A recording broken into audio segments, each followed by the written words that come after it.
Hello दोस्तों। आज की कहानी दादाजी की पुरानी अलमारी का राज। एक छोटे से शहर में जहाँ ज़िंदगी की रफ्तार थोड़ी धीमी थी, नेहा अपने पति अमित और दो बच्चों रिया और कबीर के साथ रहती थी। उनका घर पुराना था और घर के बैठक में एक विशाल गहरी भूरे रंग की लकड़ी की अलमारी रखी थी। यह अलमारी नेहा के दादा दादी की थी और उनके लिए एक खास जगह रखती थी। बच्चे हमेशा उस अलमारी के पास जाने से डरते थे।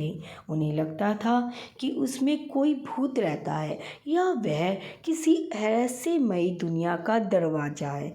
जब भी वे उसके पास से गुजरते तो फुसफुसाते, देखो अलमारी देख रही है। नेहा और अमित हंस देते, पर बच्चों का डर सच्चा था। एक दिन बारिश हो रही थी और बच्चे बोर हो रहे थे। नेहा ने सोचा, क्यों ना इस अलमारी के राज को ख़त्म किया जाए। उसने बच्चों से कहा, चलो आज हम इस अलमारी का मुआयना करेंगे, देखते हैं इसमें क्या है। रिया और कबीर पहले तो हिचकिचाए, पर अपनी माँ के साथ वे धीरे धीरे अलमारी के पास पहुँचे। नेहा ने दरवाजे खोले। अंदर धूल और जाले थे और कुछ पुराने बक्से रखे थे। नेहा ने एक बक्सा खोला। उसमें पुराने फ़ोटो एल्बम थे। पहला एल्बम दादा दादी की जवानी के दिनों का था। नेहा ने बच्चों को तस्वीरें दिखानी शुरू की। देखो, ये तुम्हारे दादा दादी हैं जब वे छोटे थे, उसने कहा। बच्चे हैरान थे। उन्होंने कभी दादा दादी को इतना युवा नहीं देखा था। अगले बक्से में हाथ से लिखे हुए पत्र थे।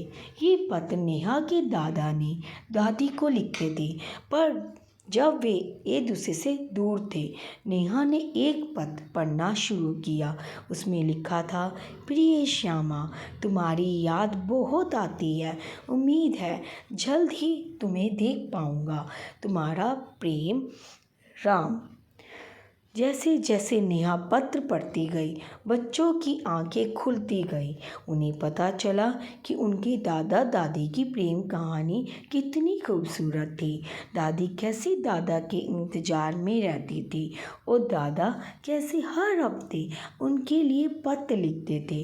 फिर एक और बक्सा मिला, जिसमें दादा दादी के पुराने खिलौने और स्कूल की किताबें थी। एक छोटी सी लकड़ी की घोड़ा गाड़ी थी, जिसे दादाजी ने अपने हाथों से बनाया था। कबीर की आंखें चमक उठी।